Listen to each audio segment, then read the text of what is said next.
We have to be honest that this matter has not covered Parliament in glory.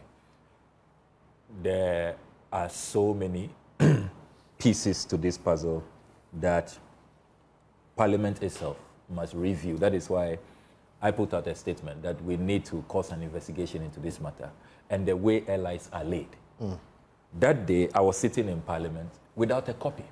There are so many MPs. If I tell you in all honesty, God is my witness, I read it for the first time on Mr. Franklin Kujo's page. For the first time. So it's only members of the Subsidiary Legislative Committee who get to see it. And then they come and lay it. They don't give copies to other MPs. Then 21 days, it becomes law. Right. It's after the 21 days that you have copies, and if you want to have a debate, it's wrong. We've turned the whole procedure upside down.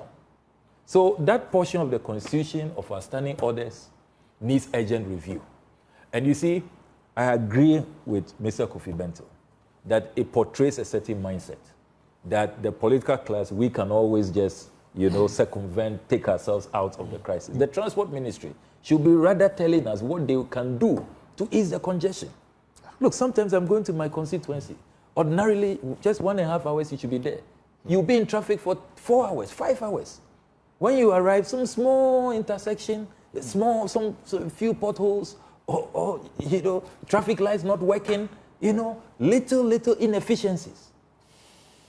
This ministry has other priorities. I've been talking about Buankra. I've been saying that, look, if we are not careful, we'll soon be saddled with a $3.6 billion judgment debt because of what they are doing on the Buankra project. People are not listening, and they are not prioritizing that. So this whole airline, that portion was totally needless. Those who made the proposal, I am glad that, look, people are taking responsibility, and people should believe some of us when we say that we didn't see it. That's the truth. I mean, look, if I saw it and didn't speak up, I will have conceded and admitted that we got it wrong. And I think that those are the subsidiary legislation who allowed it to pass are taking responsibility. And I think that we should. But finally, to address this, the leadership of the House, at least on our side, after issuing the statement, the leader called the various leaders of our committees that all these matters that come in from the executive, before any decision is finalized at the committee level, it should be submitted to leadership for them to know. Because the Honorable Atufosi was going to be another layer of delay. He was also embarrassed. Another layer of delay. Yeah, if I appear before the subsidiary legislation, and subsidiary legislation, if you go before them, as I appeared before them yesterday, they will take the whole document. They will go from clause to clause to clause to the end. And sometimes it can take days to do that. And weeks.